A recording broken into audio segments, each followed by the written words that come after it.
E no dia de hoje eu queria que você abrisse sua Bíblia no texto de Marcos 2. Eu vou ler alguns versículos, Marcos 2, de 13 a 22.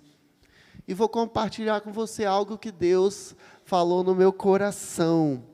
Eu queria que, se você tivesse um aparelho móvel ou a própria Bíblia escrita, né? Prefiro acompanhar pela Bíblia escrita. Ela não nos engana, né? Ela sempre está ali estática, né? Parada, e fica mais fácil da gente não se perder. Como eu troquei de óculos, então agora acho que a idade está chegando mesmo. Agora eu tenho óculos para longe, e sem óculos eu vejo de perto, mas é muito perto, gente. Então, se vocês não estranhem se eu me afastar, tá bom? E vamos para o momento mais importante desse culto, né? O momento que a gente vai realmente escutar a voz do Senhor. Se você veio preparado para isso, se você está aí me acompanhando, agora eu vou fazer uma breve oração. Você fecha os seus olhos aí. Vamos fazer oração pela palavra. Senhor, prepara os nossos corações para que o Senhor possa falar lá dentro. Que o Senhor possa sair da nossa razão e ir direto, Senhor, no nosso coração, na nossa emoção. Se comunica conosco agora, Senhor, através da Tua palavra, que ela seja viva e eficaz dentro de nós e através de nós. Me usa aqui, Senhor, como instrumento do Senhor para edificar e abençoar a Tua igreja através do Espírito Santo. Em nome de Jesus que eu oro e abençoo. Amém. E esse texto começa dizendo assim. Esse é um texto que está lá no Evangelho de Marcos, o segundo evangelho da Bíblia. Esse texto é um texto que segue uma sequência. Jesus estava cheio de pessoas em volta dele. E era comum no ministério de Jesus ele estar rodeado por pessoas. E se você é seguidor de Jesus, né, se você é um discípulo de Jesus, aprenda a estar entre pessoas. É a primeira coisa que eu quero que você se concentre. Lembre, Jesus nunca se afastou das pessoas assim, se isolou. Ele sempre se aglomerou.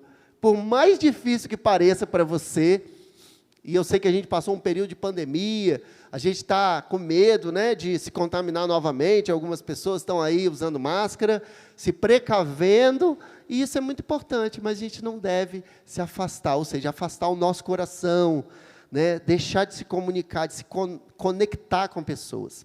De novo, Jesus foi para junto do mar, e toda a multidão vinha ao encontro dele, e ele os ensinava. Quando ia passando, viu Levi, ou para alguns, né, que a gente conhece Levi como Mateus. Viu Mateus, filho de Alfeu, sentado na coletoria, e lhe disse: siga-me. Ele se levantou e o seguiu. Achando-se Jesus à mesa, na casa de Levi, estavam junto com ele e com seus discípulos muitos publicanos e pecadores, porque estes eram muitos e também o seguiam. Os escribas dos fariseus, vendo Jesus comer em companhia dos pecadores e publicanos, perguntavam aos discípulos dele: por que ele come e bebe com os publicanos e pecadores? Tendo ouvido isto, Jesus lhes respondeu: os sãos, ou os bons, não precisam de médico, e sim os doentes. Eu não vim chamar justos, e sim vim chamar pecadores. Ora, os discípulos de João e os fariseus estavam jejuando. Algumas pessoas foram perguntar a Jesus: por quê?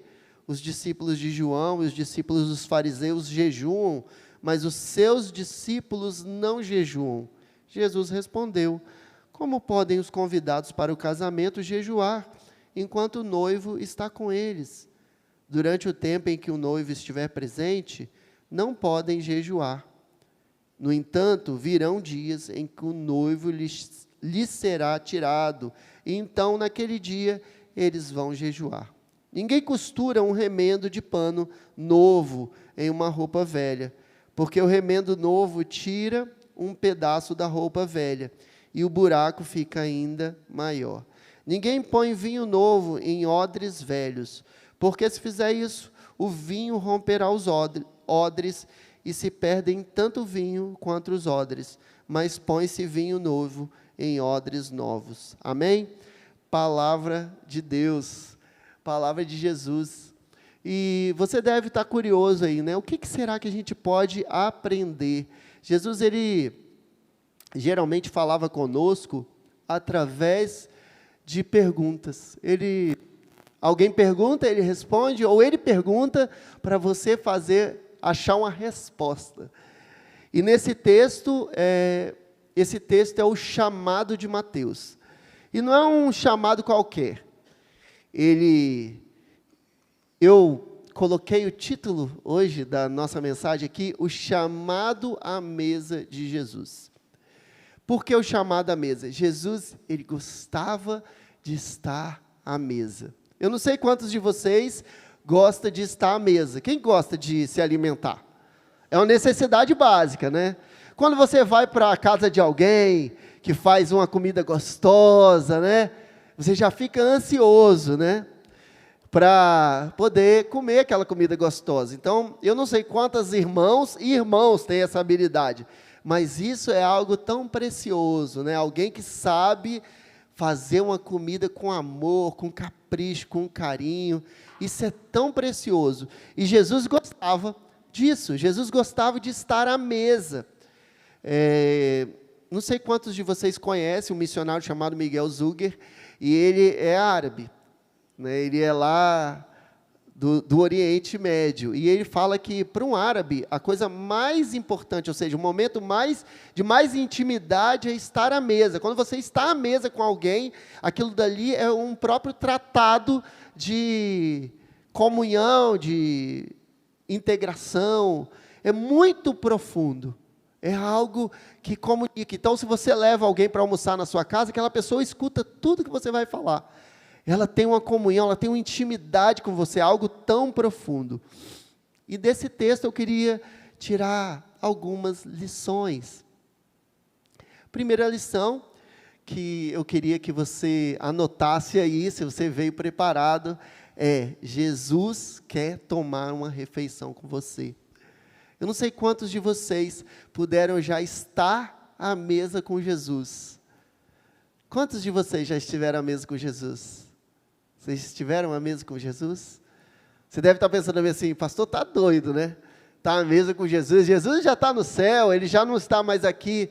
Mas olha, quando você senta com a sua família, você é crente? Quem é crente aqui? Quem já se batizou, né? Já aceitou Jesus no seu coração? Você sabe que você é a habitação do Senhor, correto? Quando você diz assim, eu aceito o Senhor Jesus como meu Senhor e Salvador, autorizo Ele a entrar e morar na minha vida, você vira a habitação do Espírito Santo. Ou seja, você está cheio do Espírito Santo, ou você está retendo aí. E quando você convida alguém para almoçar com você, ou para jantar com você, e você está ali em igreja, Jesus está...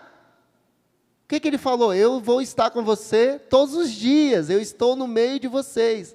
Então, quando você toma uma refeição, Jesus está ali com você. E é nisso que está o mistério, né? Alguns irmãos mais pentecostais vão entender. É o mistério.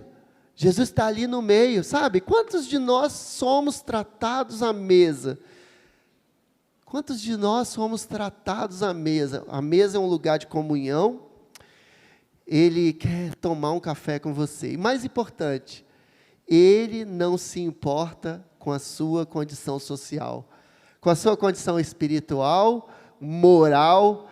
Ele te convida a ter comunhão com Ele. Olha o que diz. E passando, viu Levi, filho de Alfeu, sentado na alfândega. E lhe disse, segue-me. E levantando-se, o seguiu. E aconteceu que, estando sentado à mesa em casa deste, também estavam sentados à mesa com Jesus, os seus discípulos e muitos publicanos e pecadores, porque eram muitos e o tinham seguido. Parte do meu tempo eu dedico a ser servidor público. E aí quando a gente fala bem assim, o servidor público, né?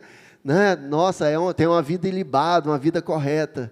Naquele tempo, ser servidor público não era muito bem visto pelos religiosos, não. Né? Mateus, ele era um servidor público, servia ao governo da sua época, a Roma, mas ele era muito mal visto. E todos que andavam com ele tinham essa marca, ou seja, eles eram considerados pecadores, sujos, porque mexiam com dinheiro, com coleta para Roma, eles eram mal vistos entre o seu povo, eles eram perseguidos e mesmo viviam à margem da sociedade, ou seja, eles não sentavam com os religiosos da época. Será que tem algum grupo que você conhece que é assim? Que não tem oportunidade de estar no meio da igreja? Você pode convidar essa pessoa para sua casa, tomar uma refeição com você. Às vezes no Natal, agora a gente está chegando nessa época que a gente abre o nosso coração, né? Você pode chamar alguém para tomar um café com você. Alguém que não é muito querido, mesmo na igreja, às vezes é a pessoa que ninguém gosta, que ninguém cumprimenta, né? O seu vizinho, às vezes, que está lá sozinho, alguém que não é muito bem visto. Se prepara. Chama essa pessoa para ir para a sua casa. Prepara um ambiente. Faz um pãozinho quentinho, ou compra um bolo, faz um café.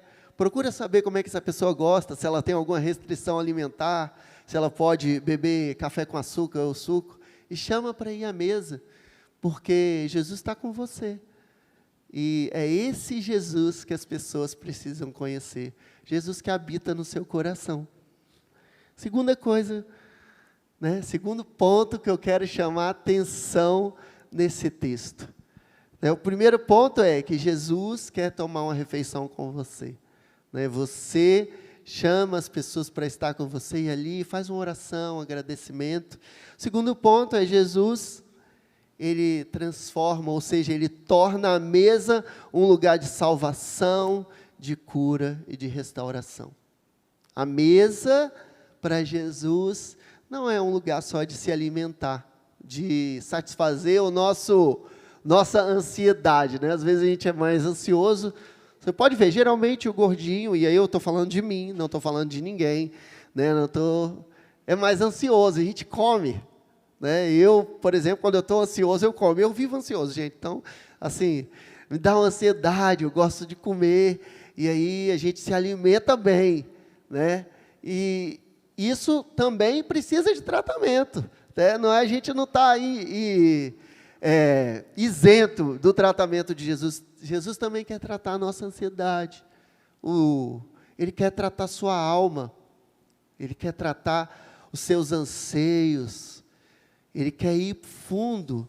E não tem um lugar melhor para você ter relacionamento com pessoas. Quando você senta à mesa, pais, mães, filhos, vovôs, vovós, tios, primos, amigos, para tomar uma refeição, e Jesus está lá com você, a mesa vira um local de cura, restauração para os doentes, para os pecadores, porque lá tem o quê? A presença poderosa de Jesus. Vamos repetir? A mesa é um lugar de cura, restauração e libertação. A mesa da sua casa pode ser esse lugar.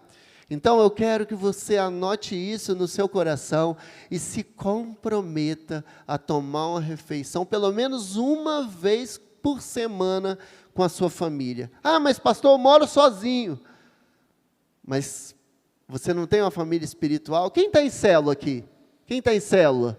Você não está em célula ainda, você precisa se conectar a uma célula. Por quê? A célula do corpo de Cristo. Você precisa se conectar com pessoas, você precisa ter relacionamento com pessoas. E na célula, o lugar, ou seja, o melhor tempo é aquele tempo que a gente faz um churrasco, que a gente sai para comer pizza, que a gente senta para tomar um café. Não é isso, Dió? É o melhor tempo, é o tempo mais precioso, não é? A gente faz ali, a gente senta e permanece em comunhão, ou seja, a gente conversa coisas que não estão na carta da célula. Aí a gente procura saber, como é que você está? Aí o irmão fala, rapaz, perdi meu emprego essa semana. O outro fala, cara, fechei um bom negócio. Aí você vai descobrir que a pessoa está vendendo o carro, que ela está precisando fazer algo diferente, que ela está precisando, às vezes, matricular o filho na escola, que ela está precisando de cuidados com a mãe, que a irmã dela está passando por uma necessidade, que ela é amiga de alguém de Aracruz, que precisa de doação de sangue, e eles estão precisando. Não quero perder também a oportunidade de fazer você pensar que é na sua mesa que Deus quer agir. Então, quantos de vocês tomam refeição uma vez por semana com a família? Todo mundo junto. Pelo menos uma vez por semana. 2 vezes. 3 vezes. Vai ficando mais difícil, né? 4 vezes. 5 vezes por semana. Né? 7 vezes por semana.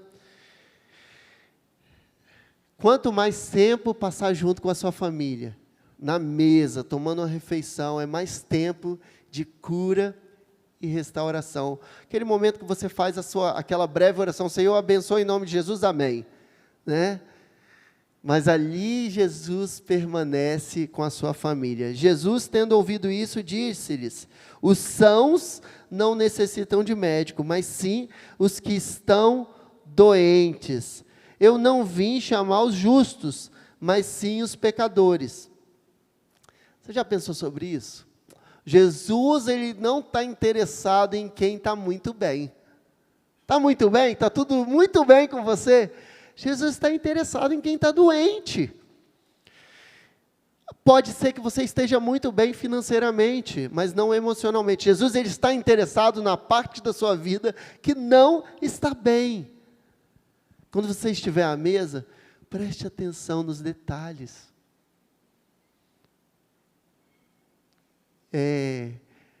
Utilize os seus ouvidos, a habilidade de escutar. A mesa é um lugar que você fala, às vezes é uma confusão, né? Lá na minha casa, todo mundo fala, até minha cunhada, que não fala com palavras, ela fala bastante. Ela pede, ela fala, ela faz gestos, faz sinais, faz sons se comunicando. Então, a gente precisa desenvolver a habilidade de escutar, para que Jesus, que está em nós, possa entender, nossa, tem uma questão ali. Às vezes, até a pausa é importante. Quando você faz uma pergunta e a pessoa engasga, não tem? Quando ela engole seco. Como é que está seu casamento? Aí, entrou num lugar delicado, né? Como é que está seu relacionamento com o seu filho? Aquela pausa, aquele silêncio, né? Às vezes você tem que até puxar outro assunto, que a pessoa não quer falar. É um momento para orar. É um momento para você falar, não, vamos orar por isso. Né? É um momento que você pode ter oportunidade para estar ministrando a pessoa que está com você. Porque Jesus, ele está interessado nos doentes, nos enfermos, nos que estão necessitados, nos pecadores. Sim, você vê que nesse texto, a questão principal era que os fariseus, eles se ocupavam da execução da lei, mas Jesus, ele vai falar algo muito importante nesse texto. Ele vai falar, olha, vocês precisam entender que são as pessoas que se importam.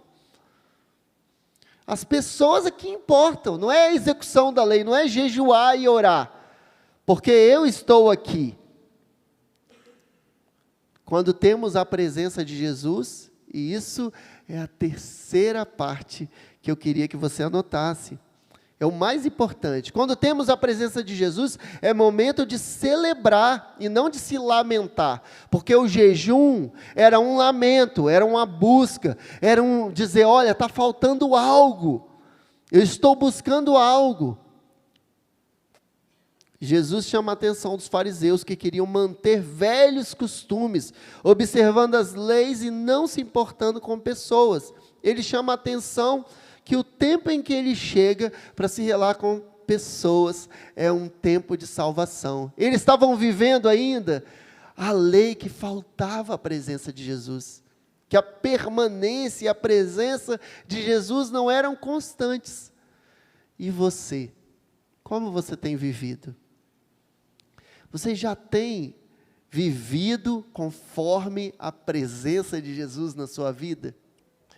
A presença de Jesus, apesar da gente cantar, né? Jesus vem nos visitar, Jesus reina em mim. Se você já aceitou Jesus como seu Senhor e Salvador, Ele está de forma permanente em sua vida. E quem faz a salvação, ou seja, quem entra na sua vida, é Jesus. Ele não sai mais. A presença de Jesus, a partir do momento da salvação, ela é permanente. Agora, será que você está vivendo de acordo com essa presença? Ou você continua achando que você pode pecar escondido, que Jesus não está lá? Que você mantém maus costumes e não anda com a sua vida de forma diligente, mas Jesus está com você o tempo inteiro. Jesus está com você. Você deveria ser um manancial de graça e amor no seu relacionamento conjugal, na sua maternidade, na sua paternidade. Você deveria ser um manancial lá no seu trabalho. Você deveria ser um manancial o tempo inteiro com os seus liderados. Você é chefe? Se Jesus está na sua vida, você tem que ser um manancial sobre a vida deles. Você tem que ser cheio de amor e graça, porque a presença de Jesus na sua vida é constante. É nisso que a gente acredita. A gente crê que Jesus, Ele é uma presença permanente sobre as nossas vidas. E nós devemos andar cheios do Espírito Santo. Devemos vivenciar a cada emoção, a cada vida, mesmo a tristeza, cheios de Jesus. Cheios, transbordantes, celebrando a presença permanente de Jesus. Jesus respondeu: como podem os convidados para o casamento jejuar? Imagina você ser convidado para o casamento e o noivo, né, a família do noivo, a família da noiva, gastou uma grana ali. Eu não sei quanto que custa um casamento hoje. Já trabalhei com eventos profissionalmente, mas hoje eu não trabalho mais. Pode ser que custa 80 mil, 100 mil, 200 mil, dependendo da família, né? Estava lendo a família real da Inglaterra, o casamento deles, um casamento lá custou 55 milhões de euros, sei lá, de libras esterlinas, nem sei o que é isso. Não sei nem o que é 1 milhão de reais, quanto mais 1 milhão, né? 55 milhões. Né? Quanto que pode custar um casamento? Mas você tem algo tão precioso. E às vezes você está vivendo a sua vida sem celebrar a presença permanente de Jesus. E isso é tão importante. Jesus, ele responde uma pergunta com outra pergunta. Ele fala bem assim: como podem convidados para o casamento jejuar enquanto o noivo está com eles? Como que você tem vivido? É a pergunta que Jesus te faz. Como você tem vivido a sua vida? Quem está com você percebe que o noivo está com você? Percebe que você está numa festa de casamento? Jesus, sim, aquela igreja, né, a igreja dos primórdios, a igreja primitiva, ela teve Jesus tirado da presença deles. Mas Jesus falou: tem que ir, porque vai vir alguém para ficar com você, Rainer. Vai vir alguém para ficar com você, Dio. Carlos, vai vir alguém para ficar com você. Sabe, Manu, vai vir alguém para ficar com você. É o Espírito Santo. Ele está em você, está em mim. E aí, não é mais motivo para você viver. Mas e como que eu vou para um luto? Você vai com a presença de Jesus. E como que você vai chamar alguém para tomar uma refeição? Você vai chamar com a presença de Jesus. Precisa ter muita coisa? Pode ser um café simples, com um biscoito de água e sal. Mas se tem algo especial nesse café, é a presença de Jesus. E eu quero desafiar você agora a levantar, para que eu possa orar, para que você possa viver, a partir de agora, não mais pensando ou vivendo uma vida triste, mas uma vida cheia da presença de Jesus. É por isso que a gente está aqui, e é nisso que a gente crê. Quero desafiar você, não fique parado. Se você consegue ficar em pé, levanta no seu lugar aí, se coloca de olhos fechados, de mãos abertas, para que você possa receber essa oração que vem do alto. Jesus me desafiou a fazer essa oração, eu vou fazer essa oração com você, porque eu também quero viver uma vida celebrando a presença de Jesus. E se você ainda não tem Jesus, eu quero te convidar a aceitar esse convite. Se você ainda não aceitou Jesus e não consegue andar em permanência, aceita Jesus agora. Ele quer estar com você de forma permanente. Senhor, nós como igreja, como família, queremos clamar para que nossa vida seja uma vida transbordante da presença do Senhor, Pai. Cada café, cada refeição, seja um local de transbordar do Espírito Santo, Pai. Queremos pedir, Senhor, que o santo consolo do Espírito Santo esteja com cada família, com cada pessoa aqui. E se há alguém aqui que ainda não aceitou Jesus e quer aceitar, nós queremos mais uma vez orar com essa pessoa. Senhor, toma a minha vida em tuas mãos, Senhor. Eu aceito o Senhor como o Senhor e Salvador da minha vida, mais uma vez, mais um dia, e que o Senhor possa transformar minha vida triste em alegria, Senhor, o luto em satisfação da presença gloriosa do Senhor. Que a tua paz, Senhor, que excede todo entendimento, que ela esteja com cada uma família aqui, Senhor. Ó Jesus Cristo, eu te peço que cada jantar, cada refeição, cada momento de comunhão da célula, das famílias, dessa igreja, Senhor, seja um momento de celebrar, de cura, de salvação, de satisfação, de pleno gozo em tua presença. Em nome de Jesus que eu oro e abençoo. Amém.